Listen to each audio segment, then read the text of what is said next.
Maintenant ici, eh bien, dans ce chapitre 22, je vais vous apprendre à faire une fonction, donc on va dire basique. Et cette fonction, eh bien, je vais vous apprendre quelques éléments de base pour bien constituer une fonction. Donc là, c'est parti.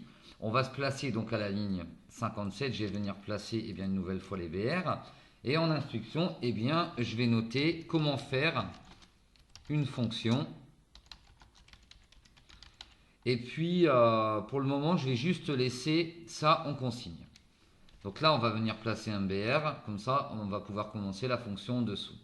Donc ça va se composer, bien plutôt comme les fois précédentes, sauf que ça va tout simplement venir se compléter, ça va se complexifier au fur et à mesure du temps. Donc pour faire une fonction, tout d'abord, c'est comme d'habitude, on va venir ouvrir une balise PHP. Cette balise PHP, on va venir forcément la fermer. Et là, en fait, on va démarrer. Donc là, ça va ressembler un peu au DB class. Donc le DB class, vous voyez, une fonction, elle commence de cette manière-là et on va utiliser bien les petites accolades, les petits crochets pour faire grandir la fonction. Donc ici, ça c'est une fonction, on va dire, donc pour faire fonctionner la connexion à la base de données et construire des objets. Là, les fonctions plus traditionnelles, ça ressemble, mais c'est quand même relativement différent. Donc là, ici, on va chercher à faire des pairs et des impairs. Donc comment faire une fonction et afficher pair ou impair. Donc là, on va démarrer comme ça. Donc, pour appeler une fonction, déjà, ce qu'il faut faire, c'est à la ligne où nous ouvrons notre PHP, vous allez venir nommer fonction. D'accord ? Cette fonction, on va lui donner un nom. Donc là, cette fois, on ne parle pas de la variable, on parle vraiment du nom de la fonction. Moi, la fonction ici, je vais l'appeler parité. Ensuite, cette fonction, on va devoir lui dire quel argument celle-ci va utiliser. Donc, moi ici, concrètement, c'est la variable. Donc, moi, je vais dire que c'est la variable $nombre. Donc, vous prenez la variable $nombre et vous allez venir ouvrir la petite accolade. Donc là, je vais tout de suite faire de la remise en forme et concrètement, notre fonction va se traiter entre ces deux crochets. Alors pour faire une fonction, ici, en fait, on cherche à dire un chiffre est un pair ou impair. Donc on va dire si le chiffre, par exemple, est 2, alors il sera impair. Ou si le chiffre est 3, il sera impair. Donc 2 pairs, 3 impairs. Donc dans ce cas-là, on va utiliser des notions de if et de else. Ensuite, si on compose notre fonction en 3 parties, nous utiliserons if d'abord, else if et enfin else. Donc là, on va d'abord démarrer par le if. Donc là, si je lui dis que if, là par contre, dans mon if, ce que je vais chercher à faire, en fait, c'est obliger un utilisateur, par exemple, à indiquer des chiffres. D'accord ? Donc pour ça, on va utiliser isString. Donc isString, en fait, ça va obliger, si vous voulez, à utiliser des chiffres. Donc, on va venir indiquer entre parenthèses après le isString, on ferme bien la parenthèse du if d'abord, et à l'intérieur, qu'est-ce que je veux tester ? Concrètement, je veux venir tester mon nombre. D'accord ? Donc, je veux venir tester mon nombre. Là, à ce moment-là, je vais rouvrir des accolades. D'accord ? Alors, le if, bien sûr, maintenant, si nous voulons avoir une réponse, nous allons utiliser echo. Donc, echo, moi, par exemple, je vais dire echo égale. Et là, normalement, on ne note pas echo égale de cette manière, puisque vous voyez, précédemment, nous le mettions entre apostrophe. Là, je vais mettre un égal, vous allez comprendre pourquoi. Là, je vais venir indiquer un texte. Il faut mettre des chiffres.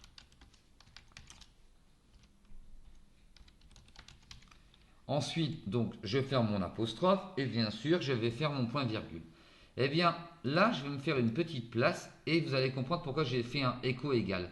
En fait, je vais venir lui indiquer une sorte de résultat. Vous êtes d'accord, lorsque je vais indiquer 2 ou 3, c'est comme un résultat. Donc, là, on va venir insérer un $result. Le $result, ici, on va lui donner une valeur. et on va faire un égal double apostrophe et c'est tout. On va venir lui indiquer eh bien, un point virgule. Alors pourquoi est-ce que je fais ça? Eh bien c'est tout simple. C'est que en fait ici maintenant on ne va plus utiliser les échos mais on va utiliser eh bien, une sorte de réponse qui est le résultat avec le $result. Donc ça veut dire que tous les échos seront remplacés eh bien, par un $result. Voilà pourquoi j'ai fait écho égal et non écho apostrophe directement. Voilà. Donc là, ça veut dire que si par exemple je viendrais à indiquer ABC, ce ne sont pas des chiffres, alors ça va me dire il faut mettre des chiffres. Donc là, si on veut pouvoir tester eh bien, ce petit bout de code pour démarrer, eh bien là, je vais sortir, si vous voulez, eh bien, de mes accolades et on va faire un return. Alors, un return, pour bien comprendre, eh bien, un return, c'est une sorte de retour de réponse, d'accord? Et qu'est-ce qu'on va tester dans le return? Eh bien, on va venir lui mettre le résultat. D'accord? Parce que le return, en fait, va vous retourner le résultat. Donc, c'est un peu tordu de base, mais en fait, avec la pratique, vous allez vite comprendre. Donc là, en fait, je mets une fonction parité, donc j'utilise la variable nombre. Ici, le nombre, je le force à utiliser des chiffres. Et donc, j'utilise en parallèle eh bien, une variable résultat. Donc, je veux afficher le résultat avec il faut mettre des chiffres. Et forcément, je vais avoir le besoin du return. Ici, en fait, le return, il va remplacer aussi, grâce au résultat, l'écho. D'accord? Ensuite, eh bien, pour pouvoir avoir eh bien, une réponse en soi, je vais être obligé de venir placer complètement à l'extérieur de mon programme un écho.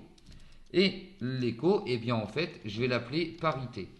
Alors, l'écho que vous allez placer à l'extérieur, si vous voulez, de votre fonction, doit porter le nom de la fonction, d'accord? Donc là, moi, je l'ai appelé parité, donc je vais faire un écho parité. Et en fait, concrètement, dans cette écho parité, je vais venir indiquer une valeur que moi je souhaite. Donc là, je vais mettre A. Eh bien, A, on est d'accord, n'est pas un chiffre. Donc là, dans ce cas-là, je vais terminer par un point virgule et venir enregistrer.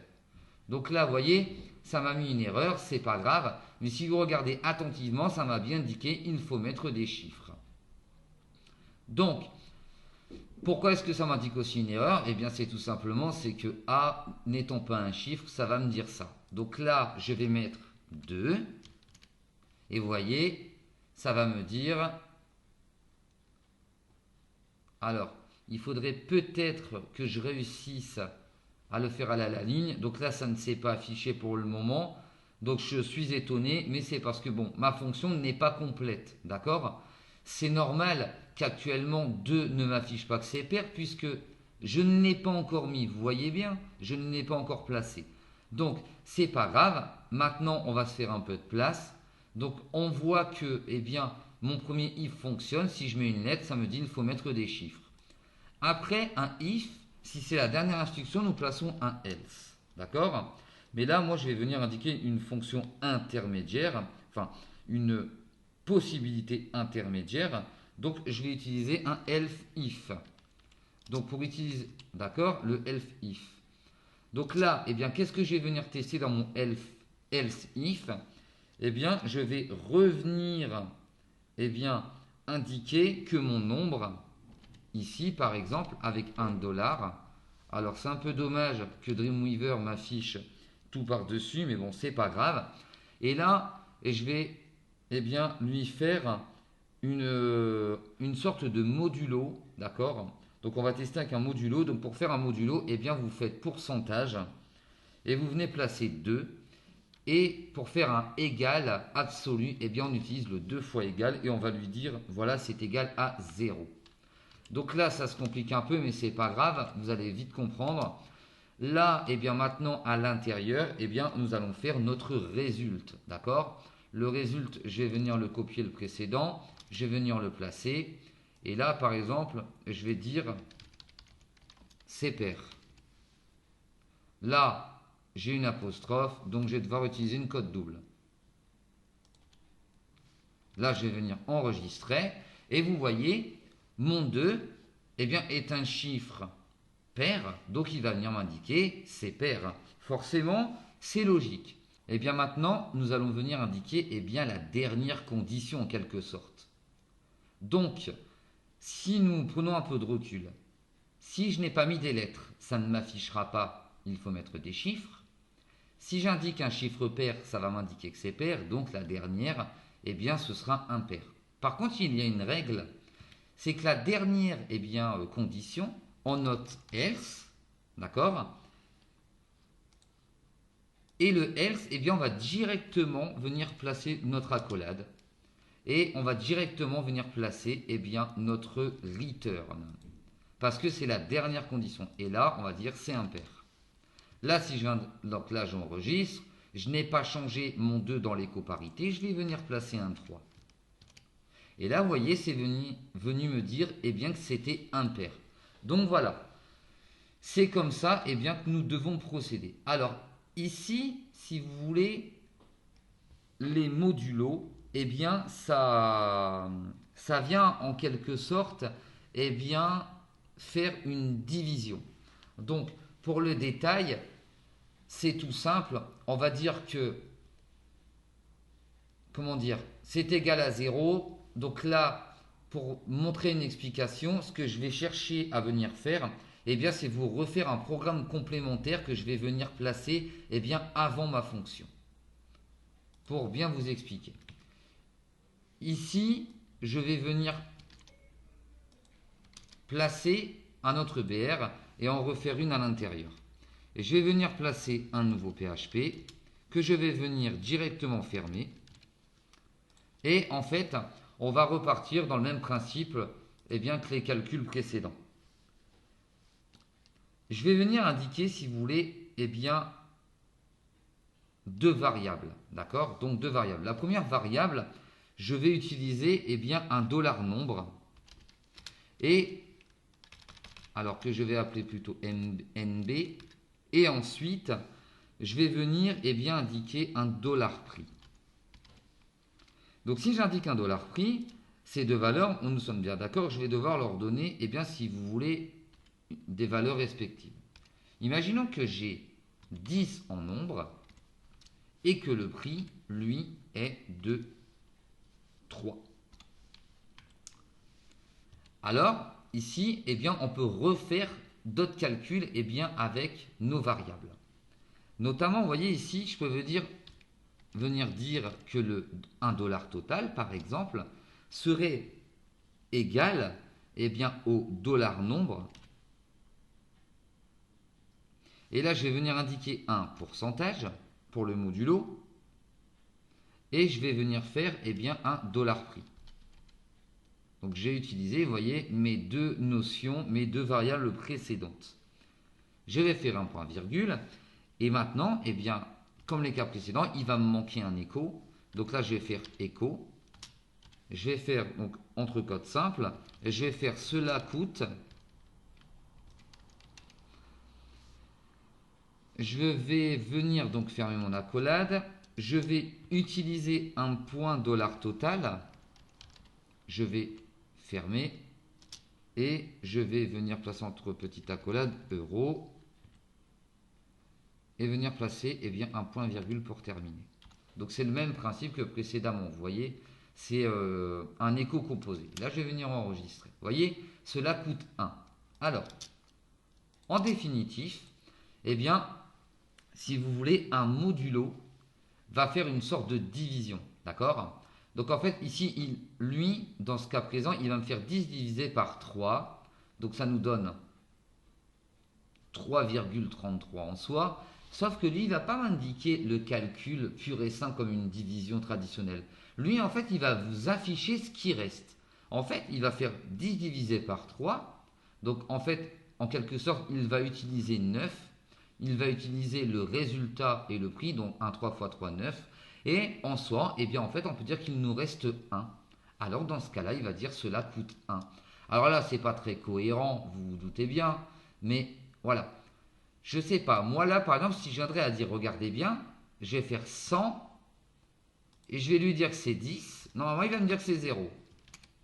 Pourquoi? Parce que 100 divisé par 10 est égal à 10 Et en fait, il va dire, ben, j'utilise 10 fois de mon résultat, donc de ma division, avec le prix 10 fois 10, 100. Donc en fait, il lui reste 0.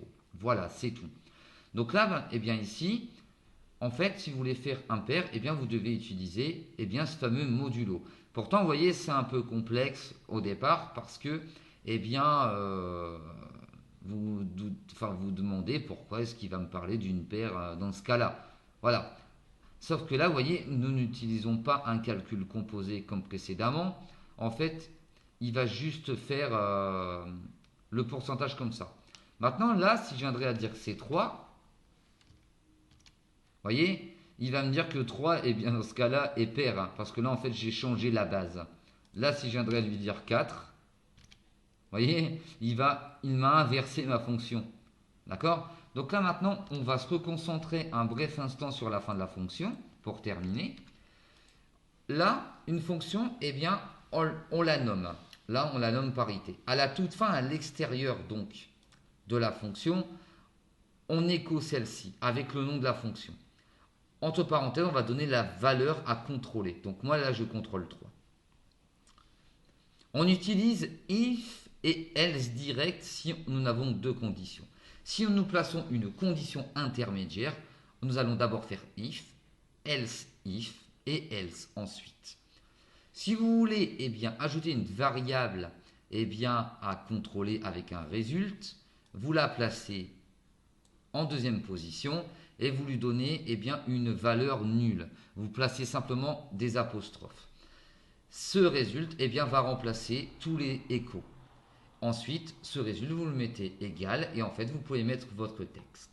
Ensuite, eh bien, pour forcer l'affichage de chiffres, on utilisera isString et ce isString, on lui dira, voilà, attention, tu contrôles que c'est bien des chiffres avec eh bien, la variable nombre, puisque forcément les nombres sont des chiffres et non des lettres. Et donc dans ce cas-là, eh bien, vous avez terminé votre fonction. Donc, exercez-vous un peu pour bien comprendre. Et au cours du temps, de toute façon, nous allons voir d'autres fonctions, vous vous doutez bien. Donc là, c'est terminé pour cette partie.